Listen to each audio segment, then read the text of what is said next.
Hi friends, ನಾನು ನವೀನ್ ಕರಿಯಪ್ಪ. ಇವತ್ತು Ramayana ಮೂವಿದು teaser release ಆಗಿದೆ. ಅದು ಲ್ಯಾಂಗ್ವೇಜ್ ಏನಿಲ್ಲ, ಅದರಲ್ಲಿ ಏನಂದರೆ ಆಡಿಯೋ ಯಾವುದೂ ಇಲ್ಲ. ಆಡಿಯೋ ಮೀನ್ಸ್ ಡೈಲಾಗ್ಸ್ ಆಗಲಿ ಏನೂ ಇಲ್ಲ. ಜಸ್ಟ್ ಹಂಗೆ ಮ್ಯೂಸಿಕಲ್ಲಿ ಟೀಸರ್ನ ರಿಲೀಸ್ ಮಾಡಿದ್ದಾರೆ. ಅದರಲ್ಲಿ ನಮ್ಮ ರಣಬೀರ್ ಕಪೂರ್ ಅವ್ರದ್ದು ಲುಕ್ ರಿವೀಲ್ ಮಾಡಿದ್ದಾರೆ. ಇನ್ಯಾರ್ದು ಅಷ್ಟೊಂದು ಲುಕ್ಕು ರಿವೀಲ್ ಮಾಡಿಲ್ಲ. ಸೀತೆ ಕ್ಯಾರೆಕ್ಟರ್ ಆಗಿರ್ಬೋದು, ಆಂಜನೇಯನ ಕ್ಯಾರೆಕ್ಟರ್ ಆಗಿರ್ಬೋದು, ಮತ್ತು ನಮ್ಮ ಈಶ್ವರ್ ಕ್ಯಾರೆಕ್ಟ್ರು ಲುಕ್ ಆಗಿರ್ಬೋದು, ಯಾವುದೂ ರಿವ್ಯೂ ಮಾಡಿಲ್ಲ. ಬರೀ ರಣಬೀರ್ ಕಪೂರ್ ಅವ್ರದ್ದು ರಾಮನ ಅವತಾರದ್ದು ಮಾತ್ರ ರಿಲೀಸ್ ಮಾಡಿದ್ದಾರೆ ಇವತ್ತು. ಅದ್ರದ್ದು ಟೀಸರಲ್ಲಿ ಕೆಲವೊಂದು ಪಾಯಿಂಟ್ಗಳನ್ನ ನಾನು ಹೇಳಬೇಕು ಅಂತ ವಿಡಿಯೋ ಮಾಡ್ತಾ ಇರೋದು. ಜಸ್ಟ್ ರಿವ್ಯೂ ವಿಡಿಯೋ ಅಂತನಾದರೂ ಅಂದ್ಕೊಳ್ಳಿ, ಇಲ್ಲ ಜಸ್ಟ್ ನಮ್ಮ ಒಪಿನಿಯನ್ ಥರ ಅಂತ ಅಂದ್ಕೊಳ್ಳಿ. ಟೀಸರು ಅದ್ಭುತವಾಗಿದೆ, ಹೇಳಬೇಕು ಅಂದರೆ ಅದ್ಭುತವಾಗಿದೆ. ಅದರಲ್ಲಿ ನಮ್ಮ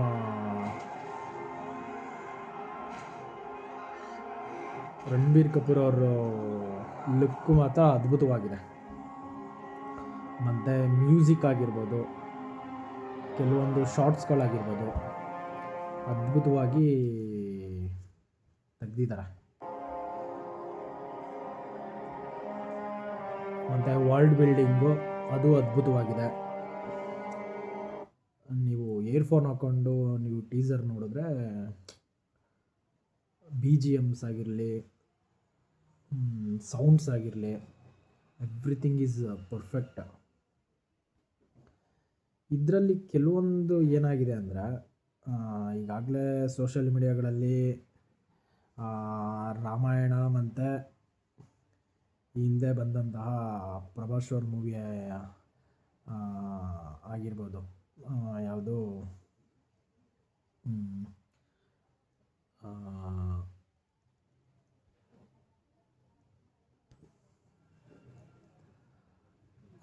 ಅವ್ರ ಮೂವಿಗೆ ವಿ ಎಫ್ ಎಕ್ಸ್ನ ಕಂಪೇರ್ ಮಾಡ್ತಾ ಇದ್ದಾರೆ. ಬಟ್ ಇದು ರಾಮಾಯಣ ಮೂವಿ ಬಜೆಟ್ ಬಂದು 2 ಪಾರ್ಟಿಂದ ಅವು ಇಂಟರ್ನೆಟ್ ಇನ್ಫಾರ್ಮೇಷನ್ ಪ್ರಕಾರ 2 ಪಾರ್ಟಿಂದ ಸುಮಾರು 4,000 ಕೋಟಿ ಅಂತ ಇದೆ. 2 ಪಾರ್ಟು, ರಾಮಾಯಣ ಭಾಗ 1, ರಾಮಾಯಣ ಭಾಗ 2 2ರಿಂದ. ಬಟ್ 4,000 ಕೋಟಿ ಅಂತ ಹಾಕಿದ್ದಾರೆ. ಬಟ್ ಟೀಸರಲ್ಲಿ ಕೆಲವೊಂದು ಅಬ್ಸರ್ವೇಷನ್ಗಳು, ಆ್ಯನಿಮೇಟೆಡ್ಡು ಗ್ರಾಫಿಕ್ಸ್ ಆಗಿರಲಿ, ವಿ ಎಫ್ ಎಕ್ಸ್ ಆಗಿರಲಿ, ಇದನ್ನು ನೋಡಿದಾಗ ಬಟ್ ಅಷ್ಟೊಂದು ಬಜೆಟ್ಟಲ್ಲಿ ಆ ವಿ ಎಫ್ ಎಕ್ಸ್ನ ನಾಟ್ ವರ್ತ್ ಅಂತ ಅನ್ನಿಸ್ತು. ಎಂತಕ್ಕೆ ಅಂದರೆ ಕೆಲವೊಂದು ಆ್ಯನಿಮೇಟೆಡ್ ಸೀನ್ಗಳಾಗಿರಲಿ, ಅದು ಕಾರ್ಟೂನ್ ಥರ ಮಾಡಿಬಿಟ್ಟಿದ್ದಾರೆ. ಅಷ್ಟೊಂದು ಪರ್ಫೆಕ್ಟಾಗಿ ಅದು ಬ್ಲೆಂಡ್ ಆಗಿಲ್ಲ ಟೀಸರಲ್ಲಿ. ಅಷ್ಟೊಂದು ಸ್ಯಾಟಿಸ್ಫೈ ಆಗಲಿಲ್ಲ ಅದು. ಕೆಲವೊಂದು ಶಾರ್ಟ್ಸ್ಗಳು ಬರುತ್ತೆ ಅದರಲ್ಲಿ, ಆ್ಯನಿಮೇಟೆಡ್ ಶಾರ್ಟ್ಸ್ಗಳು, ಮತ್ತು ಕೆಲವೊಂದು ವರ್ಲ್ಡ್ ಬಿಲ್ಡಿಂಗ್ ಅದು ನೋಡಿದ್ರೆ ಅದು ಆ್ಯಕ್ಚುಲಿ ಅದು ಕ್ಲಿಯರಾಗಿ ಗೊತ್ತಾಗ್ಬಿಡುತ್ತೆ ಇದು ಆ್ಯನಿಮೇಟೆಡ್ ಥರ ಇದೆ ಅಂತ. ಒಂದು ವಿ ಎಫ್ ಎಕ್ಸ್ ಮಾಡಬೇಕಾದ್ರೆ ತುಂಬ ಇಷ್ಟೊಂದು ದೊಡ್ಡ ಬಜೆಟಲ್ಲಿ ಮಾಡ್ತಿದ್ದಾರೆ. ಬಟ್ ವಿ ಎಫ್ ಎಕ್ಸ್ ಅಷ್ಟೊಂದು 100% ಆಗಿ ವರ್ಕೌಟ್ ಆಗಿಲ್ಲ ಇದರಲ್ಲಿ ಟೀಸರಲ್ಲಿ. ಬಟ್ ನೆಕ್ಸ್ಟ್ ಬರೋವಂಥ ಟ್ರೈಲರ್ಗಳಲ್ಲಿ ಡೆಫಿನೆಟ್ಲಿ ಒಳ್ಳೆ ವಿ ಎಫ್ ಎಕ್ಸ್ ಒಂದಿಗೆ ಬ್ಲೆಂಡ್ ಮಾಡ್ತಾರೆ ಅಂತ ಅಂದ್ಕೊಂಡಿದ್ದೀವಿ. ಅದಕ್ಕೆ ನಮಿತ್ ಮಲ್ಹೋತ್ರಾ ಇವರು ಮತ್ತು ನಿತೀಶ್ ತಿವಾರಿ ಆ್ಯಂಡ್ ಇದರಲ್ಲಿ ಯಶ್ ಅವರು ಕೂಡ ಇದರಲ್ಲಿ ಕೋ ಪ್ರೊಡ್ಯೂಸರ್ ಆಗಿದ್ದಾರೆ ಈ ಮೂವಿಲಿ. He will be do better I think. ಎಂತಕ್ಕೆ ಅಂದರೆ ಯಶ್ ಅವ್ರ ಎಫರ್ಟ್ ನೋಡಿದ್ರೆ ನಿಮಗೆ ಗೊತ್ತಾಗುತ್ತೆ.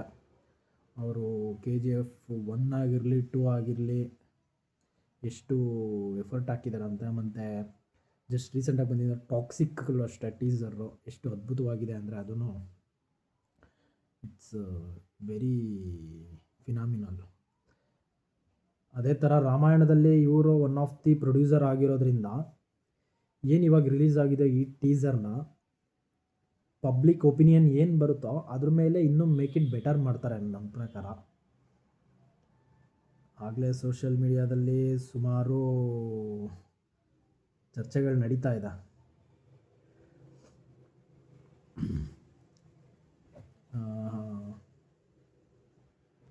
ಈ ಪ್ರಭಾಸ್ ಅವ್ರದ್ದು ಮೂವಿ ಬಂತಲ್ಲ,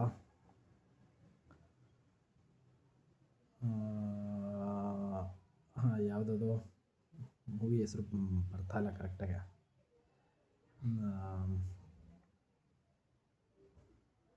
ಆದಿಪುರುಷ್ ಮೂವಿ ವಿ ಎಫ್ ಎಕ್ಸ್ಗೆ ಕಂಪ್ಯಾರಿಸನ್ ನಡೀತಾ ಇದೆ ಇದಾಗಲೇ. ಇದು ಎಂತಕ್ಕೆಂದರೆ ಕೆಲವೊಂದು ವಿ ಎಫ್ ಎಕ್ಸ್ಗಳು ರಾಮಾಯಣ ಮೂವಿಯಲ್ಲಿ ಕರೆಕ್ಟಾಗಿ ಬಂದಿಲ್ಲದಿರೋದ್ರಿಂದ ಅದಕ್ಕೆ ಕಂಪೇರ್ ಮಾಡ್ತಾ ಇದ್ದಾರೆ. ಇದಕ್ಕಿಂತ ಆದಿಪುರುಷಲ್ಲಿರೋ ಮೂವಿಯಲ್ಲಿರೋ ವಿ ಎಫ್ ಎಕ್ಸೇ ಎಷ್ಟೋ ಚೆನ್ನಾಗಿದೆ. ಕೆಲವೊಂದು ಏನು ಮಾಡಿದಾರಲ್ಲ ಕಾಟನ್ಸ್, ಅದೆಲ್ಲ ವಿ ಎಫ್ ಎಕ್ಸು ಕರೆಕ್ಟಾಗಿಲ್ಲ. ಇದಕ್ಕಿಂತ ಅದೇ ಬೆಟರ್ ಆಗಿದೆ ಅನ್ನೋ ಒಂದು ಚರ್ಚೆ ನಡೀತಾ ಇದೆ. ಬಟ್ ಇದು ಮುಂದಿನ ದಿನಗಳಲ್ಲಿ ಮೇ ಬಿ ಮೂವಿ ರಿಲೀಸ್ಗಿಂತ ಬರೋವಂಥ ಟೀಸರಲ್ಲಿ ಇನ್ನೂ better we F x work ಆಗುತ್ತೆ ಅನ್ನೋದು ಒಪಿನಿಯನ್ನು. ಬಟ್ ಡೆಫಿನೆಟ್ಲಿ ಹಾಗೇ ಆಗುತ್ತೆ ಅದು. ಇಂತಕ್ಕೆ ಇದರಲ್ಲಿ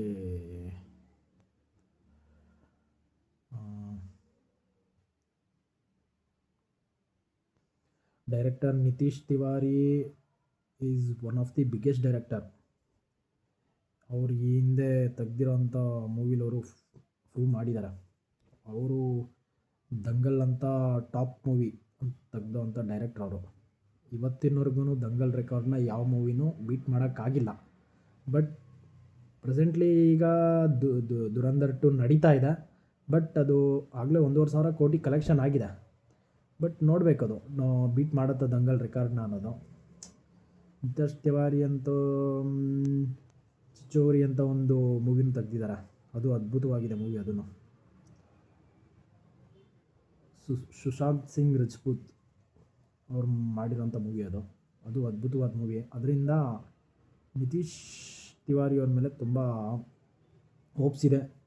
ಆ್ಯಂಡ್ ಪ್ರೊಡ್ಯೂಸರ್ ಆದ ನಮಿತ್ ಮಲ್ಹೋತ್ರಾ ಇರ್ಬೋದು, ಯಶ್ ಇರ್ಬೋದು, ಇವರೆಲ್ಲ ಡೆಫಿನೆಟ್ಲಿ ಒಂದು ವೆರಿ ಗುಡ್ ಔಟ್ಪುಟ್ ಕೊಟ್ಟೇ ಕೊಡ್ತಾರೆ.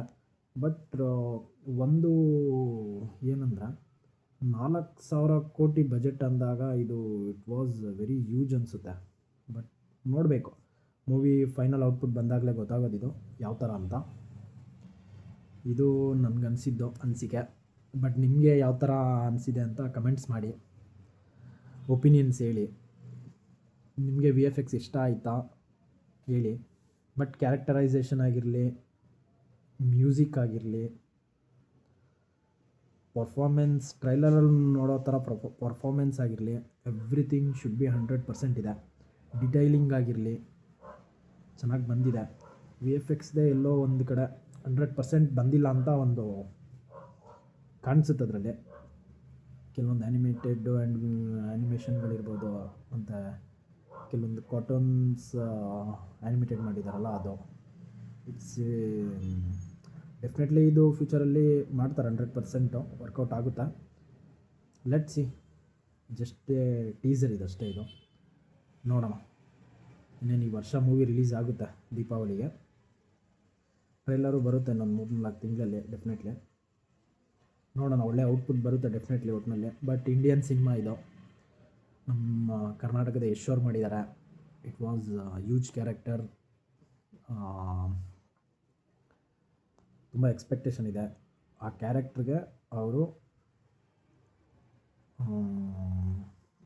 ಪರ್ಫೆಕ್ಟಾಗೆ ಸೂಟ್ ಆಗಿದೆ. ಪುಷ್ಪಕ ವಿಮಾನ ಮಾಡಿರೋಂಥ ಒಂದು ಇದಿರ್ಬೋದು. ಅವ್ರ ಬ್ಯಾಕ್ಗ್ರೌಂಡ್ ಫ್ರಂಟ್ ಫೇಸ್ ತೋರಿಸಿಲ್ಲ ಅವ್ರದ್ದು, ಬಟ್ ಅವ್ರು ವಾಕ್ ಮಾಡ್ಕೊಂಡು ಹೋಗೋ ಒಂದು ಸ್ಟೈಲ್ ತೋರಿಸಿದ್ದಾರೆ. It was very good. Definitely ಇದು ವರ್ಕೌಟ್ ಆಗುತ್ತೆ. ವರ್ಕೌಟ್ ಆಗಲಿ ಅನ್ನೋದು ನಮ್ಮ ಆಶೆ. ಎಂತಕ್ಕೆ ಅಂದರೆ ನಾವು ಫಿಲಮ್ ಅಭಿಮಾನಿಗಳಾಗಿ ಇದನ್ನು ಎಕ್ಸ್ಪೆಕ್ಟ್ ಮಾಡ್ತೀವಿ. ನೋಡೋಣ. ಆಲ್ ದ ಬೆಸ್ಟ್ ರಾಮಾಯಣಗೆ. ಒಂದು ಒಳ್ಳೆ ಇಂಡಿಯನ್ ಸಿನಿಮಾ ಆಗಲಿ, ಬಿಗ್ಗೆಸ್ಟ್ ಸಿನಿಮಾ ಆಗಲಿ, ಹಾಲಿವುಡ್ ರೇಂಜಲ್ಲಿ ಹಿಟ್ಟಾಗಬೇಕು. ಹಾಲಿವುಡ್ ಮೂವಿಗಳಿಗೆ ಕಾಂಪಿಟೇಟ್ ಕೊಡೋ ಥರ ಒಂದು ಮೂವಿಯಾಗಿ ಇದು ಸ್ಟ್ಯಾಂಡೌಟ್ ಆಗಲಿ. Because of this is our history, this is our divine. ಇದು ನಮ್ಮ ಆಗಿರೋದ್ರಿಂದ ಜೀವನದ ಆತ್ಮಕಥೆಗಳಿದೆಲ್ಲ ಇದು. ಸತ್ಯ ಘಟನೆಗಳು ಆಚೆ ಬರಬೇಕು. ಬಂದು ಎಲ್ಲ ನಮ್ಮ ಹಿಂದೂ ಕಲ್ಚರ್ನ, ನಮ್ಮ ಕಂಟ್ರಿ ಕಲ್ಚರ್ನ ಎತ್ತಿಡಿಲಿ ಅನ್ನೋದೇ ಒಂದು ನಮ್ಮ ಆಶಯ. ಅದರಿಂದ ನಿಮಗೆ ಟ್ರೇಸರ್ ಬಗ್ಗೆ ಏನು ಅನಿಸ್ತು ಕಮೆಂಟ್ಸ್ ಮಾಡಿ, ನಿಮ್ಮ ಒಪಿನಿಯನ್ ಹೇಳಿ. Thank you. Good morning.